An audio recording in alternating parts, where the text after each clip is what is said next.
сәлеметсіздер ме? Қазақ хикаялар арнасына қош келдіңіздер. Арнаға тіркеліп, лайк басып, комментарий қалдыруды ұмытпаңыздар. Ал біз бастаймыз. Қайда асығып барасың? Көзің көрмей ме өзі? Деген өктем дауыспен көліктің қатты сигналының үні құлақты жарып жіберді. Ерасыл тайғақ жиектен әрең дегенде тепе-теңдігін сақтап кейін шегінді. Қара түсті жол талғамайтын көлік шалшық суды қақ жарып өтіп, оның үстіндегі бөтен, өзіне тым кең күртешесін мұздай лайға малшынып кетті де, биік ғимараттың айналмалы әйнек есігінің алдына келіп кілт тоқтады.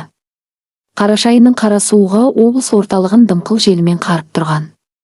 Көліктің артқы есігі ашылды. Асфальтқа жылтыратып тазартылған былғары аяқ киім түсті.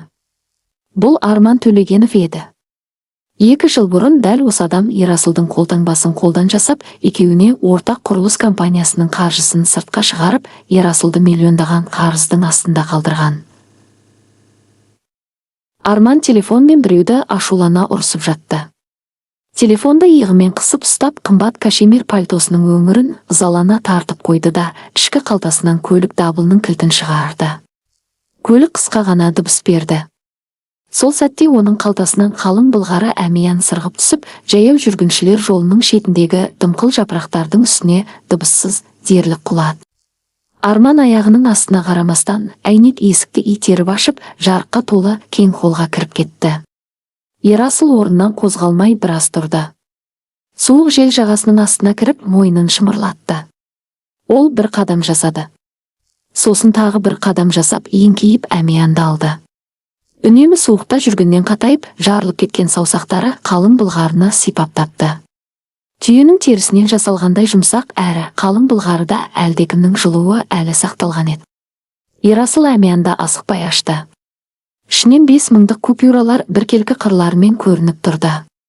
Қалың ақша шоғы. Одан әрі жасыл түсті шетел валютасы, қымбат банк карталары, алтын түспен бедерленген визиткалар жатты.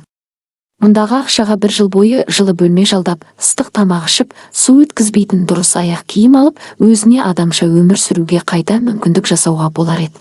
Ол көзін жұмды. Орталық даңғыл көліктердің гуіліне толы болатын, бірақ Ерасыл тек өзінің ауыр тынысын естіді. Бір ғана әрекет жеткілікті еді. Табылған әмиянды қойнына тығып, бұрылып, аулалардың арасындағы иірімді жолдарға сіңіп кету. Мұны әділдік деп те түсінуге болар еді. Төлегеновтың өзінен тартып алған дүниесінің кішкентай ғана бөлігін қайтару. Ерасылдың саусақтары әмиянның былғарысын қатты қысты. Егер ол бұл ақшаны алса, адамдық болмысының соңғы тірегі де құлайтын еді. Ол ұрығы айналып, Арман секілді болып кетер еді. Өз болмысының сызбасы жарықшақтанып, оны енді ештеңемен бүтіндей алмайтын еді. Ерасыл ауыр дем алып, әмиянды күртешесінің ішкі қалтасына салды да, ғимараттың кіреберісіне қарай бет алды. Кең холда жаңа қайнатылған кофенің хош иісі аңқып тұрды. Жылы ауа бетіне тигенде түсіп қалған терісі шымырлап қоя берді.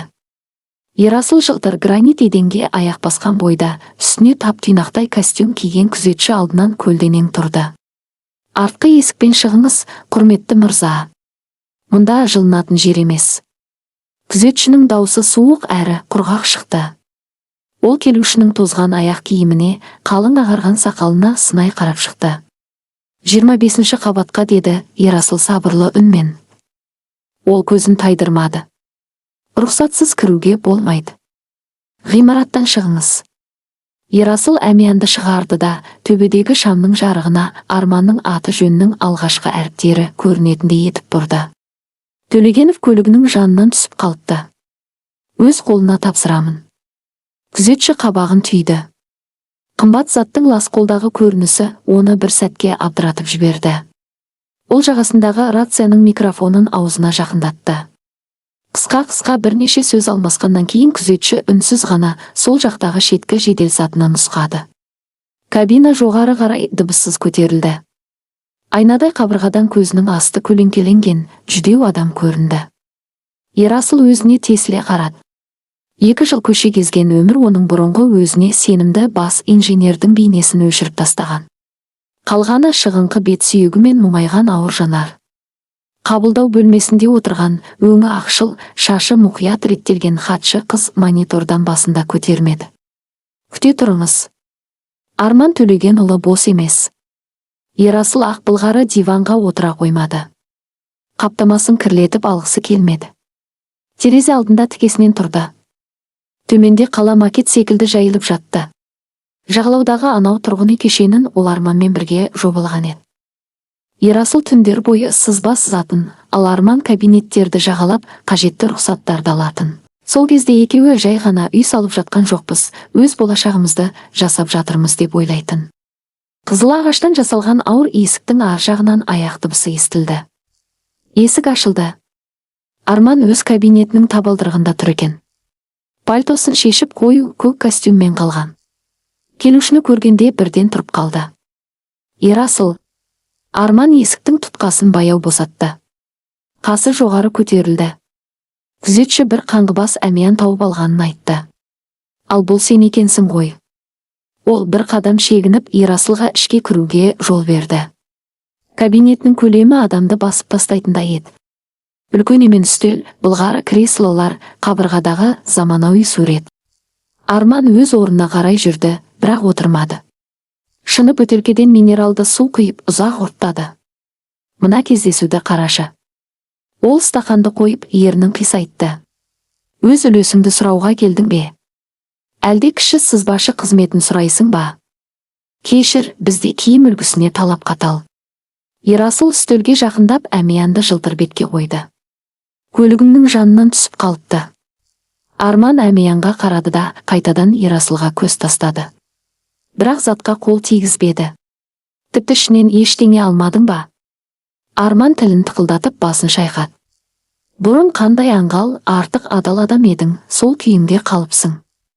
Намысыңды әлі де биік ұстап жүрсің. Қайдан шықтың, Ерасыл? Өзіңе қарашы. Сен енді ешкім емессің. Аяқ киімнің астындағы шаңсың. Мен өзімдікі болған нәрсені қайтаруға келдім. Ерасылдың сөзі ауыр шықты. Ол сөздерінің арасында ұзақ кідірді. Мен кетейін. Ол есікке бұрылды. Тоқта. Арманның даусы айқайға айналды. Ол үстелді алақанымен ұрғаны сонша су құйылған стақан секіріп кетті. Оны Ерасылдың мызғымас сабыры ашуландыратын. Ол бұрынғы серіктесінің жалынуын, ақталуын, жанжал шығаруын күткен еді. Арман өзінің үстемдігін сезініп, тіпті кейде бірнеше рюмка ішкеннен кейін оянып кететін ар ұят даусын бір жола тұншықтырғысы келді. Ал мынау адам тік тұр. Оған төменнен жоғары қарамайды. Бәлкім басқа әлемнен келгендей қарайды. Арман үстелдің төменгі тартпасын жұлып ашып, ішіндегі қағаздарды ашумен ақтара бастады.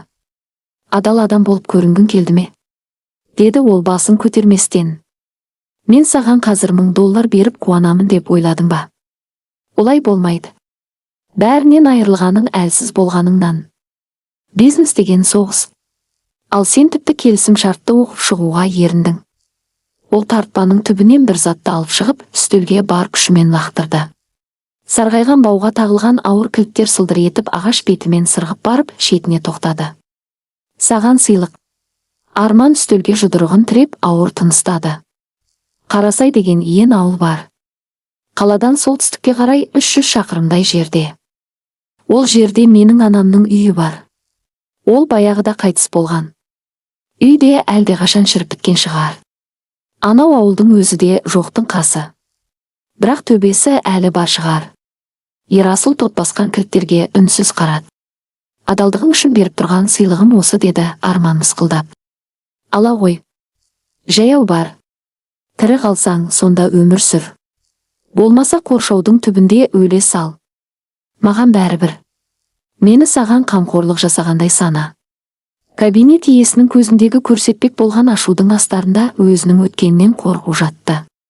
Ол осы кілттермен өткенін сатып алмақ болғанда еді. Ерасыл қолын созды. Суық металл оның қатайған терісін қарып өтті. Ол кілттердің бәрін жұдырығына қысты. Бұл қайыр садақа қабылдау емес еді. Бұл оның бетіне лақтырылған сын еді. Егер бұрынғы өмірі түбіне дейін қираған болса, ол жаңа өмірді қайта бастайды. Мұнда әйнек қабырғалар да, осындай адамдар да болмайды. Мен жетемін, деді Ерасыл қысқа ғана. Ол асықпай бұрылып кабинеттен шықты. Кеңсеме тағы бір рет келсең, күзетшілерге аяғыңды сындатамын. деген Арманның даусы есік жабылғанша артынан жетіп тұрды. Жол 2 тәулікке жуық созылды. Алдымен іші бос пойызға мінді. Жүрегі жұмсақ егде билет тексеруші оның жағдайын көріп, суық тамбурда жүруге рұқсат берді де, билетінің жоқтығына көз жұма салды. Одан кейін жолай келе жатқан орман таситын жүк көлігіне мінді. Көліктің іші жанармай мен дымқыл қарағай қабығының иісіне толы еді. Жүргізуші жол айырылатын тұста оны түсіріп кетті де, әрі қарай жол жоқ екенін айтты. Соңғы 20 шақырымды Ерасыл жаяу жүріп өтті. Қылқан жапырақты орман ойдым-ойдым топырақ жолға тақап келіп тұрды. Ылғалды саз етігіне жабысып, әр қадам сайын аяғын тартып алуға тырысты. Жол жағалауы қарауытып кеткен тал өскен тар өзеннің бойымен ирелеңдеді. Толқыны майда су бетінде қорғасындай сұр аспанның бейнесі тербелді. Ерасыл аяғын автоматты түрде басып келе жатты. Балтыры сыздап, өкпесі суық ауаны әрең жұтты. Ол әйнек мұнаралар мен сатқындық жоқ жерге қарай келе жатты. Тағдырындағы ең үлкен қателікті есептей алмаған инженер үшін өліп бара жатқан ауылдағы жалғыздық әділеттің соңғы нүктесі секілді еді. Қараса кешкі қаракөлеңкеден сұрғылт елес болып көрінді. Қисайған қоршаулар, айқыштап шегеленген терезелер, қураған қалағай басқан аулалар. Бірде-бір жарық жоқ. Иттің үруі де естілмейді. Тыныштықтың қалыңдығы сонша құлақтың ішінде өз жүрегінің соғысы сезіледі. Ауыл уақытпен күресте әлдеқашан жеңілген. Қажетті үй ауылдың ең шетінде екен. Қисайған қоршауы қара орманның жиегіне тіреліп тұр. Ұзақ жаңбырдан қарайып кеткен ағаш үй жерге кіріп кеткендей. Кіреберіс баспалдақ бір жаққа қауіпті түрде қисайған. Қалың есікте қызыл тат басқан үлкен құлып ілулі тұр. Ерасыл баспалдақпен көтерілді. Дымқыл тақтайлар оның салмағынан күңгірт дыбыс шығарды. Суықтан саусақтары ұйып қалғандықтан кілттердің ішінен ең үлкенін әрең тауып құлыпқа сұқты. Темір-темірге үйкеліп механизм қарсылық танытты. Бірнеше рет әрекет жасағаннан кейін құлып тарс етіп ашылды. Ерасыл есікті итеріп жіберді. Іштен құрғақ шаңның, ескі ағаштың және кептірілген жебір-шөп пен жұпар гүлдің тәттілеу, қою иісі келді. Осы иіс оны бірден 40 жыл бұрынғы балалық шағына алып кетті. Қала шетіндегі әжесінің үйі көз алдына келді. Үстел үстінде қызыл өрнекті ақ дастархан жататын. Терең қыш табақта буы, бұрқыраған қабығы мен пісірілген ыстық картоп тұратын. Ірі тұс-түсіңе сықырлап, тіліңді аштатын. Ашық терезеден кешкі салқын мен қара түтінге ысталған моншаның ашылау иісі кіретін. Сол кезде Ерасыл бұл үйдегі жылу мен қорғаныш мәңгі сақталады, ешқандай қайғы қалың бөрене қабырғалардан өте алмайды деп ойлаған. Бірақ ол қабырғалар әлдеқашан құлаған. Қалғаны қараусыз қалған үйдегі шөптің елес секілді жұпар иісі ғана. Кіреберіс қараңғы еді. Ерасыл вокзалдан соңғы тиынына сатып алған сіріңке қорабын қалтасынан шығарды. Бір талын тұтатты. Кішкентай сары жалын әрең жанды да, қараңғылықтан үлкен пештің әктелген бүйірін, қарапайым ағаш үстелді және темір кереуеттегі құрақ көрпелер үйіндісін жарыққа шығарды. Кенет көрпе үйіндісі қозғалды. Сіріңке саусағын күйдірді, бірақ Ерасыл қолын тартып үлгермеді. Қаракөлеңкеден әжім торлаған екі қол созылды. Әлсіз, қарлығыңқы қарт әйелдің даусы естілді. Арманым, балам, сен қайтып келдің бе? Арманның бұрын айтқан сөздері Ерасылдың самайын соққандай болды. Ол баяғыда қайтыс болған. Сол жерде өліп қал. Төлегенов анасын жай ғана тастап кетпеген. Оны тірілер қатарынан сызып тастаған. Өз анасының үйіне көміп тастағандай, бұрынғы досында сол беймәлім молаға айдаған. Ерасыл шындықты айтып, өзінің атын атағысы келді, бірақ құрғап кеткен тамағынан тік әлсізді. Сол кезде кіреберісте ауыр аяқ дыбысы естілді. Есік қатты ашылып, ағаш қабырғаға соғылды. Күшті шамның жарығы Ерасылдың көзіне тура түсті. Одан аулақ тұр, деген әйелдің қатқыл даусы шықты. Темірдің сылдыры естілді. Кірген әйел қолындағы ауыр темір сүйменді ыңғайлап ұстады. Бір қадам жылжысаң, басыңды жарып жіберемін. Ерасыл қолын көтеріп көзін сығырайтты. Гүлнарым, шулама, деді төсектен Күләш апа жұмсақ үнмен. Арманым, бұл менің балам ғой. Шам төмен түсті. Оның жарығында сақалы өскен, әбден жүдеп кеткен Ерасылдың жүзі көрінді.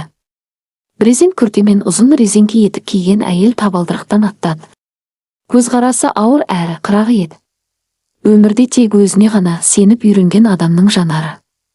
Қандай арман, қайдағы арман? Деді ол тістеніп. Далаға шық, тез. Ерасыл сыртқа шықты. Бейтаныс әйел есікті мықтап жауып, қарт әйелді үйде қалдырды. Сен кімсің? Мұнда не үшін кірдің? Деді ол сүйменін түсірместен. Киімінен дымқыл брезент пен шырша иісі аңқиды. Менің атым Ерасыл, маған осы үйдің кілтін берді. Үй бос деді. Әйел қатып қалғандай тұрып қалды. Ай сәулесінде оның бет сүйегінің тартылып кеткені байқалды. Демек арман жомарттық жасаған екен, әулие болып кетіпті ғой. Ол шіріген баспалдаққа түкіріп жіберді. Мен Гүлнармын, осы жердің фельдшерімін. Ал Күләш апаны ол 5 жыл бұрын осында тастап кеткен. Қаладан шығарып, жаз бойы таза ауа жұтып отырсын деген. Содан кейін ізім ғайым жоқ. Бір тиында, бір хатта жібермеді. Өліп қалған шығар деп ойлаған. Үйін саған, қаңғыбасқа беріпті. Ерасыл үндемеді. Ішінде үнсіз, алғашқы қауымдық ашу тұтанды. Біреудің кәсібін тартып алып, дүниеден тентірету бір басқа. Ал туған анасын қаңыраған ауылда тоңдырып тастау мүлде басқа.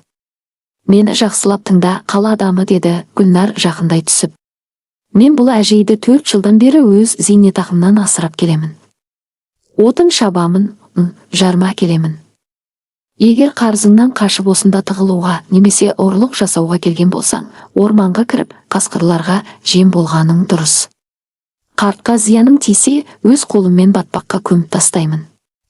Ешкім іздемейді. Мен оған жамандық жасамаймын, деді Ерасыл оның көзіне тіке қарап. Таңертең шатырын қараймын. Су өтіп тұр. Гүлнар оны ұзақ, күмәнді көзқараспен өлшеп алды. Көрерміз, ішке кір. Таңертең ауылды қалың ақ тұман басып қалды. Ерасыл түнде жылтылған пештің қасында еденде оянды.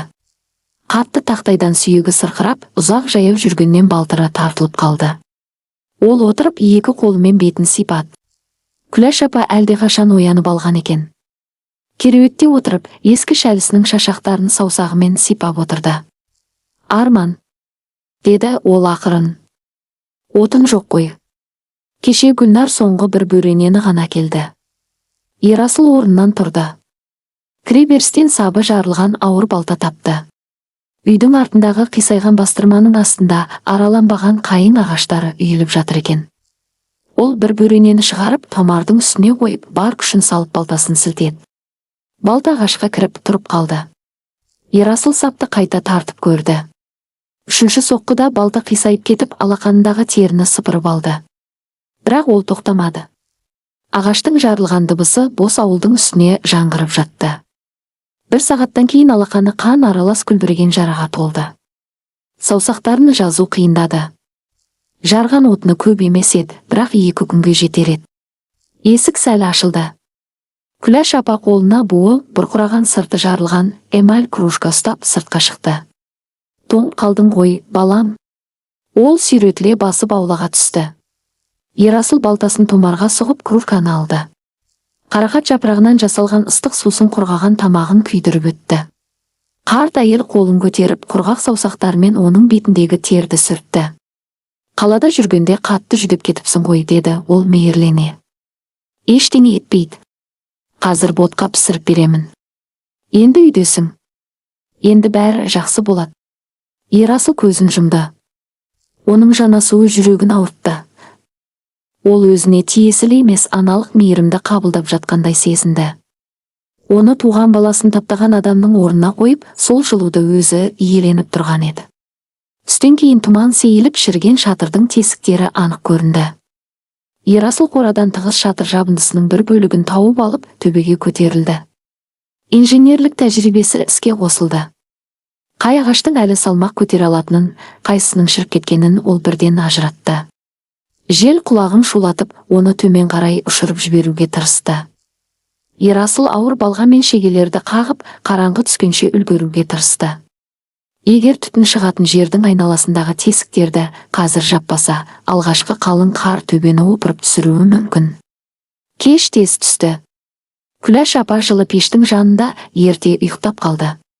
Ерасыл баспалдақта отырып алақандарына қарады. Жарылған күлбіреген жерлері ашып тұрды. Буындары сырқырады.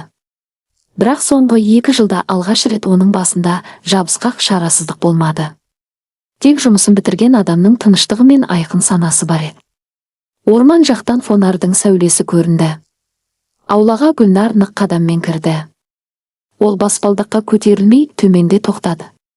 «Пеш жағулы ма?» деп сұрады фельдшер.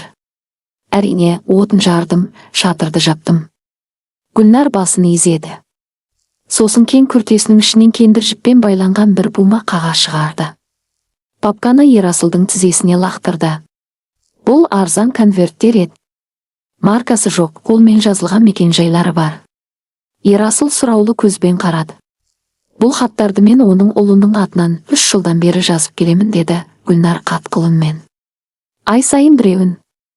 Жұмысы жақсы жүріп жатыр, сені сағынып жүр деп жазамын. Пошташы ауданнан әкеліп берді деймін. Ол осы хаттармен өмір сүріп жүр». Ерасыл үстіндегі конвертке қолын тигізді. Жазуы ұқыпты, әріптері қатты басылған екен. Оның ақыл есі шатасып кеткен. Ол сені баласы деп ойлайды. Гүлнар жақындай түсті. Даусы бәсеңдегенімен қауіпті естілді. «Солай ойлай берсін. Оған шындықты айтсаң, сен бөтен адамсың. Менің шын балам сенікі емес дегеніңді білсе, өз қолыммен өлтіремін. Есіңде болсын. Енді сен армансың». Ерасыл хаттарды қатайған саусақтармен қысып ұстады. Ұсақ ағаш үгінділері алақанына кіріп кеуіп келе жатқан қанға араласты. Араның күңгірт дыбысы дымқыл қарағай тақтайды тілгілеп жатты. Ерасыл маңдайындағы терді білегімен сүртіп жұмысын жалғастырды. Қарасайдағы күндер бірінен бірі ажырамай, қарапайым әрі қажытатын еңбекке айналды. Ол кіреберістегі шіріген еденді ауыстырды, құлаған мұржаның шетін қайта қалады, терезелерді ескі газетпен желім арқылы жылылап жапты. Қалалық сән салтанаттың ізі де қалмады. Енді қол жуғыш үстіндегі жарылған айнадан оған жел қаққан жүзі, қатаң әрі қырағы жанары бар қарапайым ауыл адамы қарап тұратын. Бұрын сызбадағы миллиметрге мән беретін қолдары қалың күлбіреген қабатпен жабылды. Гүлнар күн аралатып келіп тұрды. Жарма, нан, кейде 10 шақты жұмыртқа келетін. Қаруын енді шығармайтын, бірақ әлі де сақ болатын. Қатқылдығы өзгермеді. Дегенмен дастарханға сүт қойғанда оның қимылынан ауыл әйеліне тән үнсіз қамқорлық сезілетін. Екеуі көп сөйлеспейтін. Ауа райы мен қысқа азық туралы қысқа ғана сөз алмасатын. Ең қиын сынақ кешкі уақыт еді. Күңгірт керосин шамының жарығында Ерасыл үстелге отырып кезекті маркасыз хатты ашып дауыстап оқитын. «Апа, менде бәрі жақсы. Кеше жаңа нысанды тапсырдық. Тапсырыс беруші риза. Жұмыс көп. Әзірге бара алмаймын. Сен ауырма. Мен сені ұмытқан жоқпын». Ерасылдың дауысы бір қалыпты шығатын. Ол әр сөзді анық айтуға өзін мәжбүрлейтін. Күләш апа көзін жұмып тыңдап ақырын жымиятын. «Жұмысың берекелі болсын, құлыным», деп сыбырлайтын ол. «Үлкен азамат болыпсың». Ерасыл басын төмен салатын. Көзқарасын жасыратын.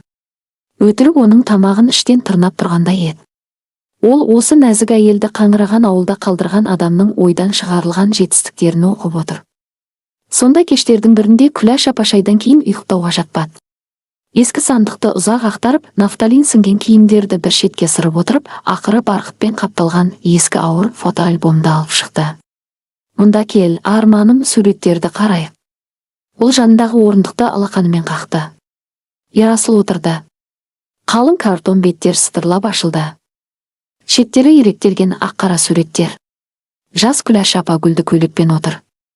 Қасында қабағы қатулы, қалың қасты ер адам, Арманның әкесі, баяғыда зауытта қаза болған Қасым Төлегенұлы. Келесі бетте Ерасыл өзін көрді. 1970 жыл. 10 жастағы 2 бала бөрененің үстінде отыр. Бірінің тізесі сыдырылып қалған, екіншісі оның иығынан құшақтап күлімдеп отыр. «Міне, сендер». Қарт әйелдің құрғаған саусағы суретке тиді. «Сен және Ерасыл екеуің бала кезден ажырамай бірге жүрдіңдер. Ол жақсы бала еді. Түзу бала. Сен, Арман, оны қорғай жүр. Ақылды еді, бірақ тым жұмсақ болатын. Сенсіз адасып кетер еді. Ерасыл демін ішіне тартты. Керосин шамының сары жарығы кенет көзге тым жарық көрінді. Ол бала күндегі өз жүзіне қарап, осы екі баланың тағдырын екіге бөлген орды жүрегімен сезді. Күләш апа суретті ең көрнекті жерге сақтап қойған екен. Ол өзінің арманы досын қорғаудың орнына оны аяусыз таптап, дүниеден тентіреткенін білмейтін. Қорғаймын, апа, деді Ерасыл қарлығын үнмен. Келесі күні ауа райы күрт бұзылды. Аспанды басқан қара бұлт ауылға қар аралас мұздай жаңбыр төкті. Пеш түтіннің жанындағы қабырғада тағы да қара дымқыл із пайда болды. Сыртынан бекіткен шатыр жабындысы бәрібір су өткізіп тұр екен. Ерасыл шатырға шығуға мәжбүр болды. Ескі кеншілер шамын алып, сықырлаған баспалдақпен жоғары көтерілді. Төбенің астынан шіріген сабан мен тышқанның иісі келді. Жел саңлаулардан ұлып, жіңішке ағаштарды тербетті. Шамның сәулесі судың тамшылап тұрған жерін көрсетті. Су төбеге тамшылап жатыр. Тесікті жөндеп, шатыр жабындысын төсеу үшін бұрышты тазалау керек еді. Ерасыл ескі заттарды ысырып бастады. Тот басқан леген, шіріген сым, ескі тігін машинасының ауыр шойын бөлшегі. Ескі мақта төсеніштің астынан қарая бастаған темір жолақтармен қапталған ағаш жәшік көрінді. Қақпағында үлкен құлып тұр. Жәшік тасқа толыдай ауыр еді. Ерасыл тұтқасынан тартып, жай ғана шетке ысырып қоймақ болды. Бірақ түбі шіріп кеткен ағаш сынып, бұрышы опырылып түсті. Ол шамды саңлауға түсірді. Ішінде тас жоқ. Тығыз картон папкалар жатыр. Инженерге тән қызығушылық оны тоқтатты. Біреу мұндай құжаттарды шіріп жатқан үйдің төбесіне неге жасырады? Ерасыл төмен түсіп, темір сүймен алып қайта көтерілді. Сүйменің ұшын темір жолақтың астына сұқты. Шіріген ағаш сықырлап жарылды. Құлып қақпақтың бір бөлігімен бірге күрс етіп түсіп қалды. Ерасыл жәшіктің қақпағын көтерді. Ішіндегі папкалар ылғалдан қорғау үшін құрғақ заттарға оралған екен. Ол біреуін алып ашты. Шатырдың тұншықтырған ауасы кенет қоюланып кеткендей болды. Ерасыл дем алмай қалды. Сарғайған қағаздардың үстінде олардың бұрынғы компаниясының көк мөрлері тұрды. Бұлар жалған компаниялар арқылы қаржыны шығару үшін жасалған қосалқы келісім шарттар. Арман Төлегенов компания банкротқа ұшырамай тұрып, барлық ақшаны осындай жолмен сыртқа шығарған. Әр құжатта Ерасылдың қолтаңбасы тұр. Ол бас бармағымен көк сияны сипат. Жалған, мінсіз, еш қате жоқ қолдан жасалған қолтаңба. Оны Арманның өзі салған. 2 жыл бұрын сотта Төлегенов қара бухгалтерия архивтегі өрт кезінде түгел жанып кеткен деп ант берген. Тергеу соған сенді. Ешкім қаладан 300 шақырым жердегі өлі ауылдан дәлел іздемеген.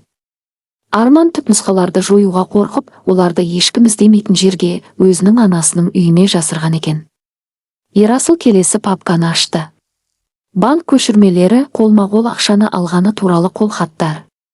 Банкроттық жоспары күнтізбенің артына Арманның ұсақ әрі тікенектей жазуымен тәптіштеп жазылған. Бұл жай ғана қағаз емес еді. Бұл әйнектен қаланған Арманның бүкіл беделін быт-шыт етіп, оны ұзақ жылдарға темір тордың ар жағына жіберетін жойқын дәлел болатын. 2 жыл бойы жертөлелерде түнеп іздеген айғағы дәл осы жерде шіріген шатырдың астында жатты. Папканы қысқан саусақтары дірілдеді. Сырттағы жел шатырдың темірін жұлып жіберді. Дүрсіл естілді, бірақ Ерасыл оны сезгенде жоқ. Қараңғы шатырда ол құжаттарға қарап отырды. Ішінде кек алудың мұздай толқыны баяу, бірақ тоқтаусыз көтерілді. Кешке қарай қорғасын түстес аспан қақ айырылғандай болды.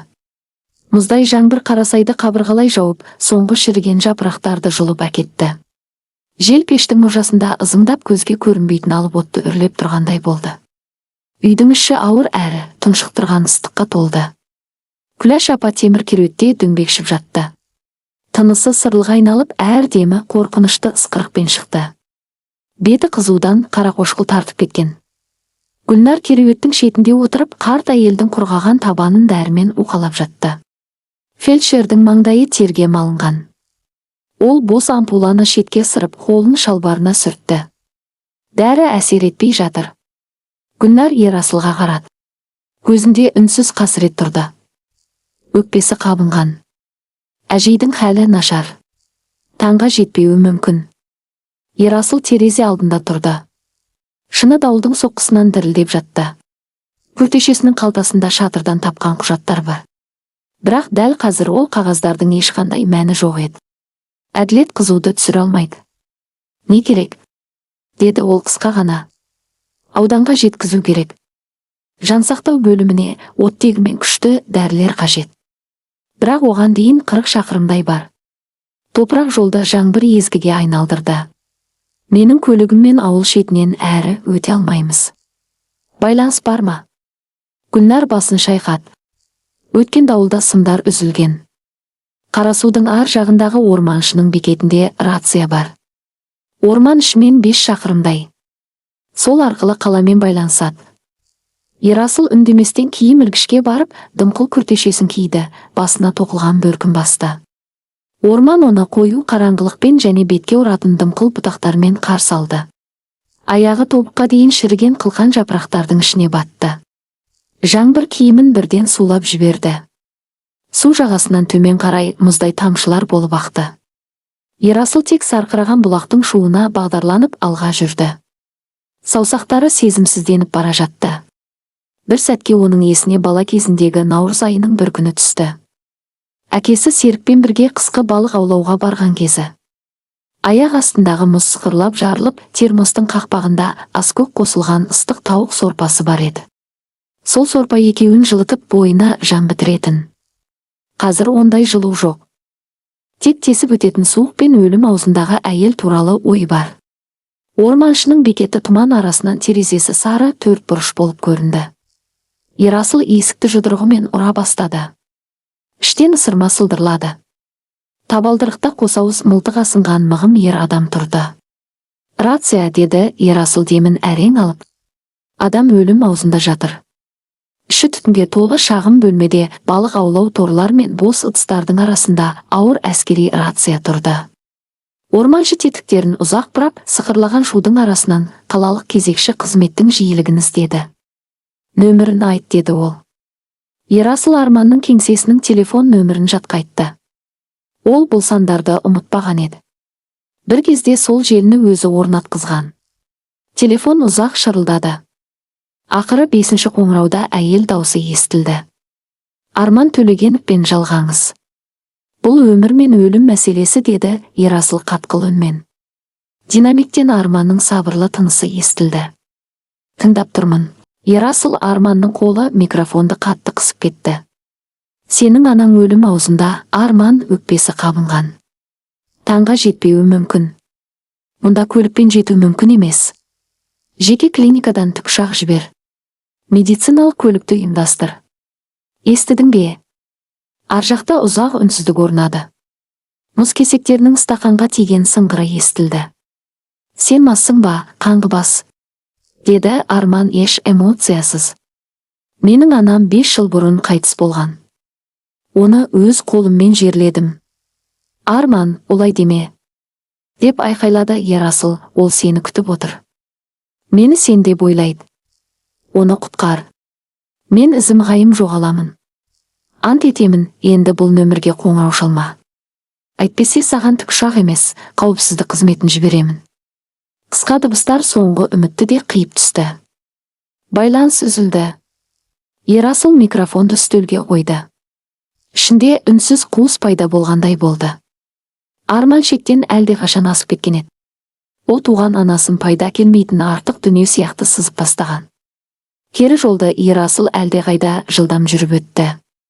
Ашуы оны кез келген күштен де алға сүйреді. Үйге кіргенде етігінен лас су тамшылады. Гүлнар кереуеттің жанында тұр екен. Жүзі одан сайын жүдеп кеткен. Күләш апаның тынысы сирек, ұзақ үзілістермен шықты. Көмектеспеді ме? Гүлнар жауапты Ерасылдың көзінен ақ түсінді. Ол басын қатты изеді. Онда өзіміз құтқарамыз. Қораның артында ескі трактор бар. Әлі жүріп тұр. Қозғалтқышын жыл сайын майлап қиын күнге сақтап келемін. Мұндай лайдан да өтеді. Жүргіз, мен Күләш апаны дайындаймын. Трактор бірден от алмады. Ерасыл қозғалтқышты қайта-қайта айналдырды. Аккумулятордың қуаты азая бастады. Бірақ ескі дизель ақыры көк түтін шығарып күркіреп оталды. Олар Күләш апаны қолдарына көтеріп, қалың көрпеге орап, трактордың кабинасына жатқызды. Гүлнар қасына отырды. Ерасыл рычагтарды қатты тартты. Машина селк етіп қозғалып, орманның қараңғы аузына кірді. Фаралар қараңғылықтан жаңбырдың қиғаш жолақтар мен су толған терең іздерді ғана жұлып алып көрсетіп тұрды. Трактор біресе оңға, біресе солға шайқалды. Үлкен дөңгелектер сазды иіліп, лайды сылпылдатып жатты. Алдарынан өзенге қарай тік түсетін қара жар көрінді. Жол дәл құздың жиегімен өтетін. Лай әбден езілген. Ерасыл рөлге бар салмағын салып, машинаның ауыр тұмсығын орманға, құздан алысырақ бұруға тырысты. Бірақ бірнеше тонналық техника тайғанап кетті. Артқы дөңгелек біртіндеп бос кеңістікке қарай жылжи бастады. Кабина оң жаққа қауіпті түрде қисайды. Құз жиегіндегі тамырлардың бірі сықырлап үзілді. Трактор қараңғы ордың үстінде ілініп қалғандай болды. Ерасыл төменге қарамады. Берлісті ауыстырып, рычагты бар күшін салып басты. Оң аяғымен газды басты. Дизель қозғалтқышы бір сәт қақалып, қою қара түтін шығарды да бар күшімен гүрілдеді.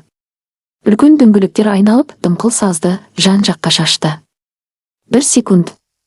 2-3 трактор құлау мен қалудың арасында теңселіп тұрды. Кенет дөңгелектің терең бедері шайылып қалған топырақтың астындағы кәрі қарғайдың жуан тамырына ілінді. Машина бірден алға ұмтылып, ауыр артқы бөлігін құздан шығарып, қаттылау жолға түсті. Ерасыл жылдамдықты бәсеңдетпеді. Дауылдың арасымен тракторды айдап, рөлді бар күшін салып қысып отырды. Иығы мен қолының бұлшық еттері оттай жанды. Самайындағы қан балғамен ұрғандай соқты. Аудан орталығының шамдары 1,5 сағаттан кейін ғана көрінді. Аудандық аурухананың аласа ғимаратының 2 терезесі ғана жарық болып тұрды. Ерасыл тракторды қабылдау бөлімінің алдына тоқтатты. Гүлнар ауыр есікті иығымен итеріп ашып дәлізге айқайлады. Зембіл әкеліңдер. Тез. Жағдайы өте ауыр. Жарқ етіп жарық жанды. Аурухана іші дәрімен тазартқыштың иісіне толды. Ұйқылы кезекші дәрігер бірден сергіп зембілді алдырды. Күләш апаны ерні көгеріп, өңі қуарған күйінде алып кетті. Қарт әйел көзін ашпады. Тынысы өте үстірт, әрең білінетін. Жансақтау бөлімінің есігі жабылды. Дәлізде тыныштық орнады. Гүлнар қабырға жанындағы сырланған ағаш орындыққа ауыр отыра кетті. Ерасыл терезе алдында тік тұрды. Сыртта таң атып келе жатты. Дауыл басылып, оның орнын майда суық жаңбыр басты. Ерасылдың киімінен су еденге тамшылап жатты. Ол қолын ішкі қалтасына салды. Саусақтары шатырдан табылған папканы сипады. Қағаздардың шеті дымқылданғанымен, көк мөрлер мен жалған қолтаңбалар сол күйінде қалған. Кеше ғана ол осы дәлелдерді Арманға анасының өмірін сақтап қалу үшін беруге дайын еді. 2 жыл бойы жылу құбырларының бойында түнеп жүргенін ұмытуға да әзір еді. Бірақ Арман өз таңдауын жасады. Ол қарт анасын 2-ші рет өлімге тастады. Жансақтау бөлімінің есігі сықырлап ашылды. Кезекші дәрігер дәлізге шықты. Мойнындағы құралын шешіп шаршаған күйде маңдайын сипады. Гүлнар орнынан атып тұрды. Ерасыл дәрігерге қарай жүрді. Тірі, деді дәрігер қысқа ғана. Жағдайын тұрақтандырдық. Әлі жарты сағат кешіккенде өкпесі сынып кетер еді. Қазір оттегінің астында ұйықтап жатыр. Гүлнар көзін жұмып қабырғаға сүйеніп отырды. Ерні үнсіз қимылдап тұрды. Ерасыл баяу дем шығарды. Соңғы тәулікте бойын қысып тұрған кернеу босап, орнына қорқынышты анықтық келді. Ол Гүлнарға жақындады. Оның қасында бол. Оянғанда Арманның жақында қайтып келетінін айт. Гүлнар басын көтерді. Көзінде күдік тұрды. Өзің қайда барасың? Ауылға емес. Қалаға. Ерасыл қалтасындағы жалған келісім шарттар салынған папканы сипады. Бір істі аяқтауым керек. Онымен келіссөз жүргізуге барасың ба? Деді Гүлнар күдіктене. Ерасыл есікке қарай бұрылып, оны иығымен итеріп ашты. Суық таңғы ауа дәлізге кірді. Жоқ, мен оны құртуға барамын. 5-ші тарау. 2-ші бөлім. Экономикалық қылмыстармен күрес басқармасының ғимараты орталықтағы көше бойында орналасқан еді. Ұзын дәліздерден жаңғырық естіліп, ескі темекі түтіннің иісі аңқып тұрды. Кіреберістегі кезекші үстінде лас жұмыс киімі, аяғында тозған етігі бар адамды ішке кіргізгісі келмеді. Бірақ Ерасылдың қарсылықты көтермейтін суық үні қызметкерді ішкі телефонды алуға мәжбүр етті. Тергеуші жасы үлкен, мығым денелі майор шаршаған жүзбен әкелінген папканы бастапқыда күмәндан ақтарды. Бірақ сарғайған қағаздарға тереңірек үңілген сайын оның жүзі өзгерді. Кемсіте күлген жымиысы жоғалды. Майор үстел тартпасынан үлкейткіш әйнек алып, жалған қосалқы келісім шарттардағы қолтаңбаларды ұзақ зерттеді. Содан кейін күнтізбе парағын аударып, Арманның ұсақ әрі тік жазу мен активтерді шығару жоспары егжей-тегжейлі жазылғанын көрді. Сараптама керек, әрине, деді майор. Бірақ мұндай схемаларды алыстан ақ танимын. Мұны қайдан таптыңыз, Сәрсенов? 2 жыл бұрын бүкіл қаланы ақтардық. Бірде-бір із болмады. Бәрі өртеніп кетті деген. Ауылдағы қараусыз қалған үйдің шатырынан, деді Ерасыл сабырлы түрде. Төлегенов ешкім іздемейтін жерге өз анасының үйіне жасырған. Бұл тартпас дәлелдер қолға түскеннен кейін тергеу бірден қарқын алды. Жалған компаниялардың есеп-шоттары бұғатталды. Береке құрылыс компаниясының кеңселерінде тінту жүргізілді. Сарапшылар нақты қорытынды шығарды. Қаржылық құжаттардағы қолтаңбалар қолдан жасалған, ал қарапайым жазбалар Арман Төлегеновтың қолымен жазылған. Сот процесі 2008 жылдың сәуір айының соңында басталды. Сот залының терезесінің сыртында теректер бір жарып жатты. Көктемгі жаңбыр шатыр жиектерін тықылдатып тұрды. Ал залдың ішінде ауа ауыр әрі қысып тұрғандай еді. Арман Төлегенов адвокаттарының қасында отырды. Үстінде мінсіз тігілген қою сұр костюм. Соттың алғашқы күндерінде ол өзіне сенімді, тіпті мысқылшыл күйін сақтады. Ол әлі де байланыстарына, ақшасына және қымбат адвокаттарына сенетін. Адвокаттары істі бұзуға тырысып, дәлелдерді жарамсыз деп тану туралы өтініштер берді. Айыптау куәгерінің, яғни бұрынғы қаңғыбастың психологиялық тұрақсыз екенін алға тартты. Ерасыл куәгерлер орындығында отырды. Ол енді қаңғыбасқа ұқсамайтын. Таза, бірақ арзан жейде, ұқыпты қиылған ағарған сақал, тік арқасы бар. Ол Арманға қараған жоқ. Көзі шаршағанымен байыпты әйел судьяға бағытталған. Шешуші сәт соттың 5-ші күнінде келді. Прокурор соңғы сараптаманың нәтижесін оқыды. Ең ауылдағы үйден табылған құжаттар түпнұсқа деп танылды. Қара бухгалтерия, қарыз қағаздары, қолхаттар бәрі Төлегеновтың мойнына түскен темір қақпан секілді еді. Арманның менмен сабырының маскасы сыпырылып түсті. Ол бозарып кетті. Қымбат қалам ұстаған саусақтары ағар шықты. Судья оған сөз бергенде Арман орнынан атып тұрды. Костюмі өзіне үлкен болып қалғандай көрінді. Иығы түсіп кетті. Бұл арандату, деп айқайлады ол. Ол құжаттарды ұрлады. Бәрін өзі ұйымдастырды. Құрметті сот, алдымызда кім тұрғанын көріп тұрсыз ғой. Ол сәтсіз адам. Әлсіз бизнес ойын емес. Мұнда күшті адам ғана жеңеді. Сөзіңізге ие болыңыз, деді судья ағаш балғасын соғып. Бірақ Арман тоқтай алмады. Бәрінен, еркіндігінен, ақшасынан, мәртебесінен айырылып қалу қорқынышы оның ішкі тірегін бұзды. Ол Ерасылға бұрылды. Бұрынғы үстемдіктің ізі де жоқ. Көзінде торға түскен аңның үрейі тұрды. Сен сол ауылда шіріп өлуің керек, деп айқайлады Арман сол жерде. Ол жаққа неге бардың? Ерасыл баяу орнынан тұрды. Залда абсолютті тыныштық орнады. Тек терезеге тиген жаңбыр тамшыларының дыбысы естілді. Мен ол жаққа сен берген кілттермен бардым. Арман сөздері ауыр тас секілді естілді. Сен маған түбін көрсеткің келді. Бірақ түпсіздікті өзің көрсеттің. Анаңда ақшамен уақыт жұмсағын келмегендіктен сол қаңыраған ауылда өлімге тастадың. Ол сені күн сайын күтті, сен келесің деп сенді. Ал сен оның тірі не өлі екенін де білмедің. Арман денесіне соққы тигендей кейін шегініп орындыққа ауыр отырды. Адвокаты құлағына бір нәрсе сыбырлады, бірақ Арман оны естімеді. Ол бос кеңістікке телміріп отырды. Ол жеңілген сәтінің құжат табылған кез емес екенін түсінді. Ол әлдеқайда ертерек жеңілген еді, адам арасындағы байланысты бетон мен әйнектен арзанырақ санаған күні. Үкім 2 сағат бойы оқылды.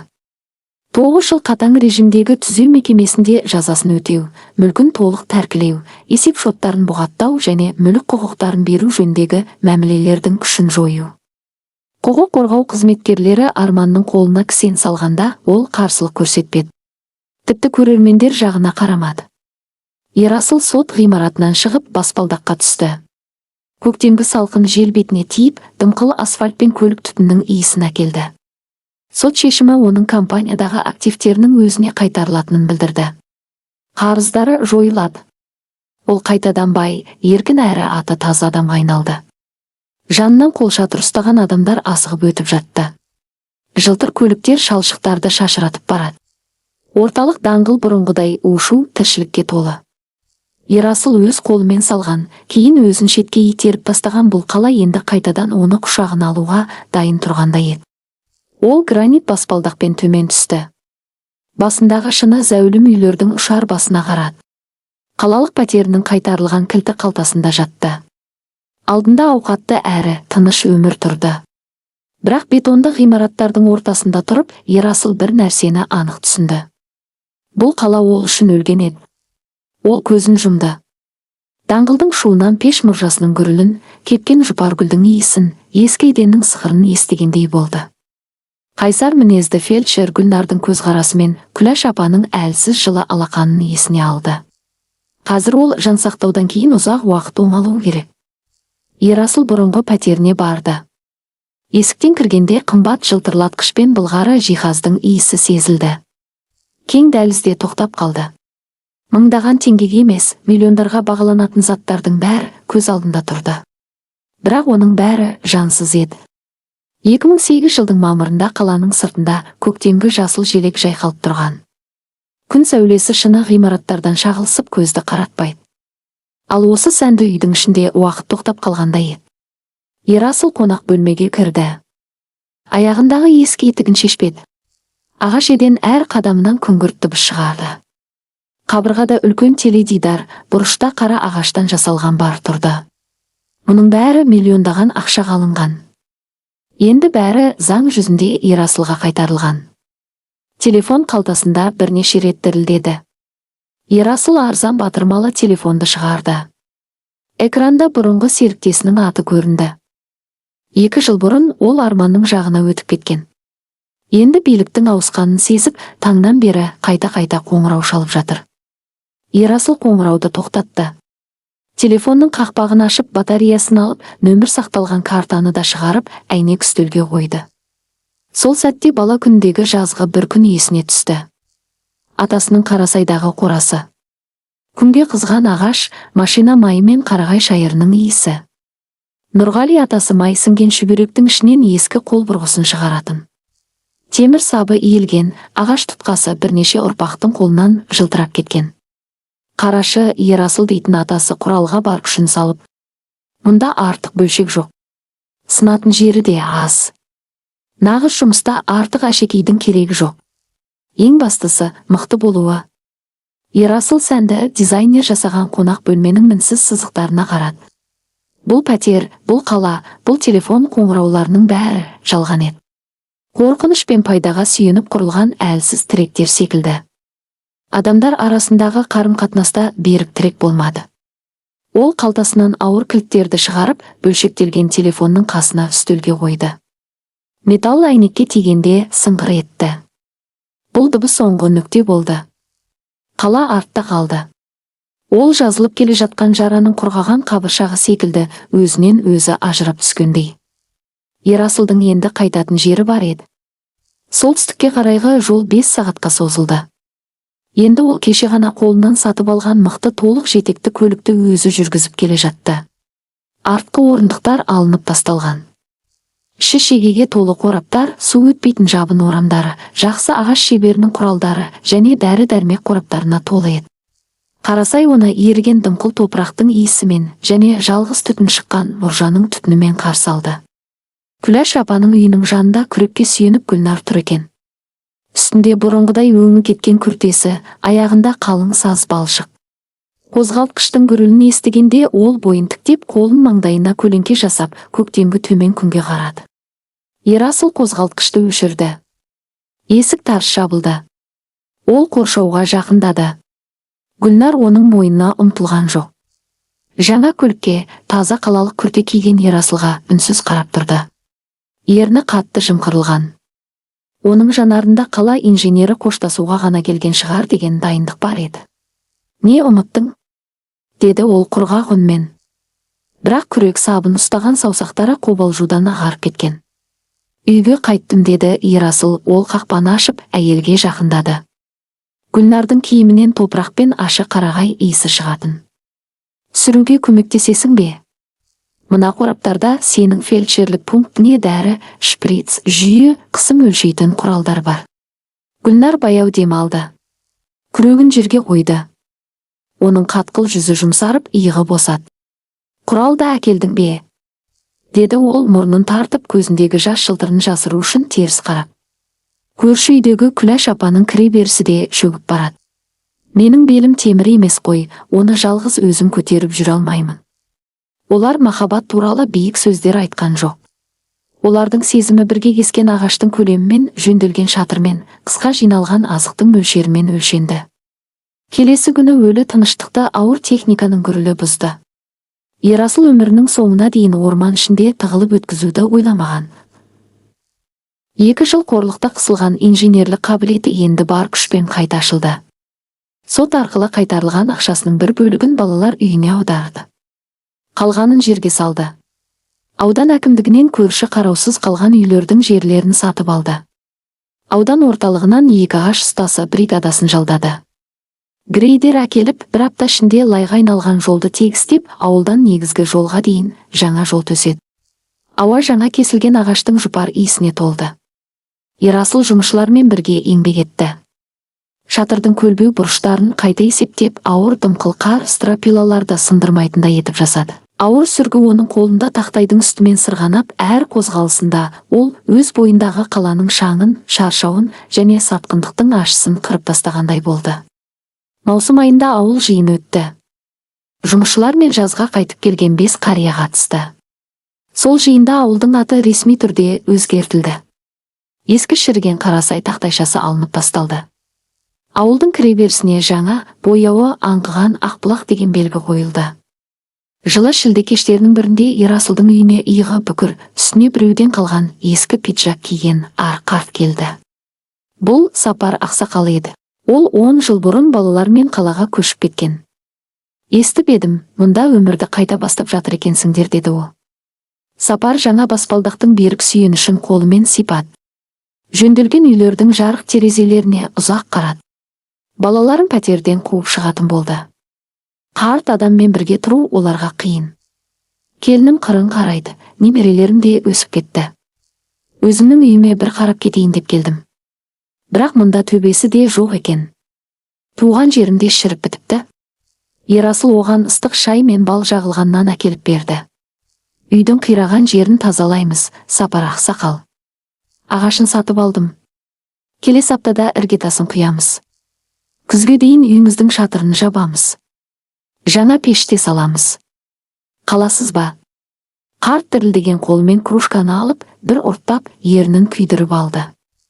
«Ағаш қай жерде тамыр жайса, сол жерде жайқалады деген. Мен қаламын, балам. Шегесін ұстап беруге әлі шамам жетеді. Бөтен бетонның арасында өлгім келмейді». Күзде Ерасыл мен Гүлнар некелерін қиды. Ақ көйлекте даңғаза тойда болған жоқ.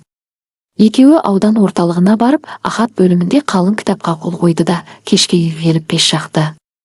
Гүлнар мүкжүйде қосылған бәліш пісірді. Екеуі ұзақ уақыт үндемей отырып, ағаш қабырғалардағы оттың билеген сәулесіне қарады. Бұл үнсіздікте мыңанттан да көп сенім мен жақындық бар еді. Олардың үйі адамның барлық қорғанын шешіп тастай алатын орынға айналды.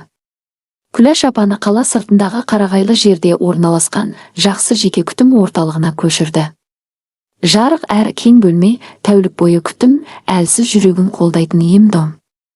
Ерасыл мен Гүлнар оны әр демалыс сайын барып көрді. Қарт әйел еш қиналмай, тыныш қана әлсіреді. Санасы көбіне өткеннің тұманында жүзіп, уақыт пен адамдарды шатастыратын. Ақыры 2010 жылдың қазан айының соңында оның соңғы күні келді. Сол күні бөлменің терезесінің сыртындағы қайыңдардан сарғайған соңғы жапырақтарды жел жұлып әкетіп, әйнекке соғып жатты. Ерасыл орындықта отырып, қарт әйелдің салмақсыз қолын алақанына ұстады. Терісі құрғақ пергамент секілді жұқа, тамырлары көрініп тұрды. Бөлме таза дәрінің иісіне толы. Жанындағы аппарат бір қалыпты дыбыс шығарып тұрды. Кенет Күләш апаның тынысы өзгерді. Ол терең әрі бір қалыпты дем ала бастады. Көзін ашты. Әдетте бұлдыр әрі адасқан жанары кенет айқындалды. Ақыл есіндегі тұман бірнеше минутқа шегініп, орнына ауыр, бір анық сана келді. Ол таза бөлмені шолып, терезе жанында тұрған Гүлнарға қарады. Содан кейін Ерасылға көз тоқтатты. Саусақтарын оның саусақтарына әлсіз ғана қысты. Ерасыл. Даусы құрғақ жапырақтың сыбдыры секілді әлсіз шықты. Бірақ анық еді. Әдеттегі арманым, балам деген сөздер жоқ. Ерасыл қатып қалды. Тамақ құрғақ түйін болып қысылды. Ол бір сөзінде өткізіп алмау үшін алға еңкейді. Сен мені мүлде есімнен адасты деп ойладың ба? Деді Күләш апа әлсіз жымиып. Адасқаным рас шығар. Бірақ жүрек бәрін есте сақтайды. Мен есік ашылған сәтте-ақ оның арман емес екенін түсіндім. Гүлнар кереуетке жақындай түсті, бірақ Күләш апа қолының әлсіз қимылымен оны тоқтатты. Уколдың қажеті жоқ, Гүлнарым, айтарымды айтайын. Сенің қолыңда басқа. Ерасыл, менің баламның қолы бұрын жұмсақ, сәнді еді. Ал сенің қолың еңбекке үйренген, ыстық, күлбіреген. Бірақ сол үйде жалғыз қалу маған өте қорқынышты болды. Әрі ұялдым. Өз туған ұлымның көзге түспесін деп, итті орманға тастағандай анасын тастап кеткеніне ұялдым. Ерасыл оның құрғақ алақанын аялай сипады. Мені кешір, Ерасылым, деді ол. Көзінің қиығынан бір тамшы жас сырғып, әжімдерінің арасына сіңді. Осы айларда сенің өміріңді басқа адамның атымен өмір сүруге мәжбүр еткенім үшін кешір. Сенің мен арман туралы жақсы сөз айтқан сайын қиналатыныңды көрдім. Сенің кейде көзге көрінбейтін қабырғалармен арпалысып өмір сүргеніңді де көрдім. Бірақ мен анамын. Соңғы демім қалғанша арманымның түбегейлі жаман адам емес екеніне сенгім келді. Үйдің төбесін жауып жүргенде сол шығар деп ойладым. Пешті жағып жүргенде сол шығар дедім. Маған шай әкеліп жүргенде сол деп сендім. Мен өзіме осындай ертегі ойлап таптым. Әйтпесе қайғыдан ақылдан адасып кетер едім. Оның тынысы үзіле бастады. Аппараттың дыбысы жиіледі. Ал сен шын адамсың. Ол үшін маған кек қайтармадың. Бөтен болсаң да, мені сол тозақтан қолыңа көтеріп алып шықтың. Білесің бе, ол неге сынып қалды? Ал сен неге мықты болып қалдың? Өйткені ол өмір бойы тек өзі үшін салды. Ал сен адамдар үшін салдың. Өмірде не ексең, соны орасың. Саған рахмет, балам. Оған деген ашуыңды жүрегіңде ұстама. Алланың алдында әркім өз ісіне жауап береді. Ал сен өз үйіңді тұрғыздың. Күләш апа көзін жұмды. Жүзі жайланып, терең тыныштық орнағандай болды. Бір минуттан кейін аппараттағы сызық түзу тартылды. Күләш апаны Ақбұлақтағы шағын зиратқа жел еркін соғатын биік төбеге жерледі. Ерасыл қабір басында ұзақ тұрды. Ол ешқандай ауыр кек сезінбеді. Тек жүрегінде жарық мұң мен шексіз алғыс болды. Өйткені өзі білмесе де, сол қарт әйелдің соқыр махаббаты Ерасылды озбырлық пен өшпенділікке құлап кетуден құтқарған еді. Уақыт өтті. Ақбұлақ өсіп, қазақы даланың төсіне тамырын терең жайды. Екі жас фермер отбасы көшіп келді. Ерасыл оларға несие алуға көмектесіп, қора-жай салуға ағаш берді. Ескі мектеп жөнделді. Ауданнан 7 балаға сабақ беретін жас мұғалім Аружан келді. Ауыл қайтадан тыныстай бастады. Балалардың дауысы естіліп, жаңа сауылған сүт пен пештен шыққан нанның иісі тарады. 2013 жылдың қаңтарында қақаған қыс түсті. Қар күн сәулесіне шағылысып, киіз етік астында шыны секілді сықырлады. Аптасына 2 рет ауданнан келетін пошташы Талғат Гүлнарға қалың сұр конверт берді. Кешке Ерасыл ағаш кесетін жерден оралды. Тоңған күртесін шешіп қолын жуғаннан кейін Гүлнар конвертті оның алдына қойды. Сұр қағаздың сыртында кері мекенжай жоқ. Тек түзеу мекемесінің мөрі бар. Ерасыл үстелге отырып ресми мөрге ұзақ қарады. Саусақтары конверттің тегіс емес шетін сипат. Сосын қағазды ақырын жыртты. Ішінен банк түбіртегі шықты. Ақбұлақтағы қайырымдылық қорына аударылған ақша қомақты еді. Бұл шамасы Арман тәркілеуден жасырып қалған шетелдегі есеп шоттарындағы ақшаның қалған бөлігі.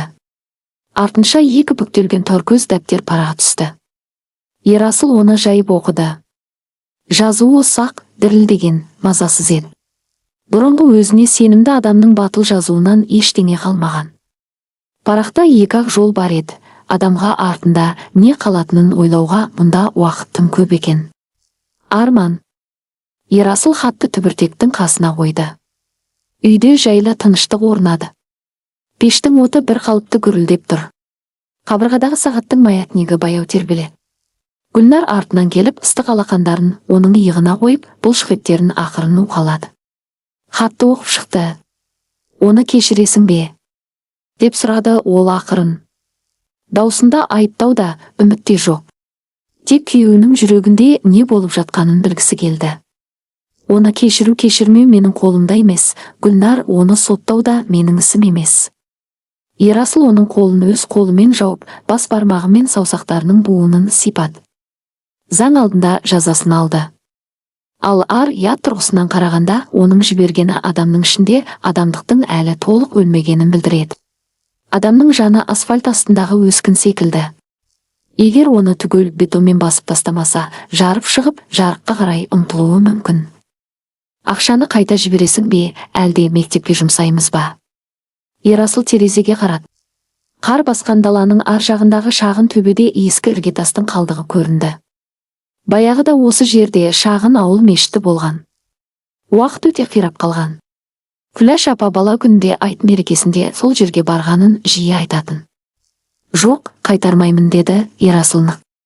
Мешіт саламыз. Қар ерісімен ең жақсы қарағай мен балқарағай ағашын алдырамыз.